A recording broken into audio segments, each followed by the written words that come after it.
Hello everyone, welcome to my channel. হ্যাঁ, আজকে আমি আবার ফিরে এলাম অনেক দিন পর এই চ্যানেলে নতুন ব্লগ নিয়ে। ব্যানারটা দেখে নিশ্চয়ই বুঝতে পারছেন আমি কোথায় যাচ্ছি, রাইট? এবারে দেখতে থাকুন আমি কিভাবে কেরালাতে বিভিন্ন জায়গায় ঘুরতে যাই। আমি ট্রেনে উঠে পড়েছি। না না, সোজা কেরালা যাওয়ার কোনো ট্রেনে আমি উঠিনি। আমি এখন যাচ্ছি আমার বাড়ি থেকে শিলিগুড়িতে, আর শিলিগুড়ির ওখান থেকে বাগডোগরার ফ্লাইট ধরে আমি চলে যাব।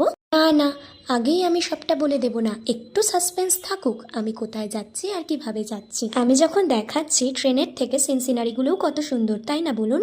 হ্যাঁ, আর এই সুন্দর সিনসিনারিতে একটু যদি গরম চা কফি খাওয়া না হয় তাহলে কি ভাল লাগে? কফিটা ভাই খাচ্ছিল, আমি ওর থেকে একটু নিয়ে নিয়েছি ভিডিও তোলার জন্য। বাট হ্যাঁ, আমি মশলা লেবু চা খাচ্ছি, ওটা আমার খুব ফেভারিট। 3-3.5 ঘন্টা থেকে 4 ঘন্টার ট্রেন জার্নিতে খিদে তো পেয়েই যাবে, বলুন কি করব? হ্যাঁ, ট্রেনের ঝালমুড়ি না খেলে কিন্তু একটা মেজর মিস হয়ে যায়, তাই ঝালমুড়ি খেয়ে নিলাম। দেখতে দেখতে কিন্তু শিলিগুড়িতে পৌঁছে গেছি, আর শিলিগুড়িতে পৌঁছে কাছেই একটা হোটেল থেকে খেয়ে নিলাম শাক, ডাল, এক ধরনের সবজি আর ডিম। হ্যাঁ, এগ কারি থালি অর্ডার করেছিলাম, খেতে খুব একটা খারাপ ছিল না। কেরালা ট্রিপের আরও আপডেট পেতে হলে আমার চ্যানেলটিকে like, comment, share and subscribe করে পাশে থাকুন।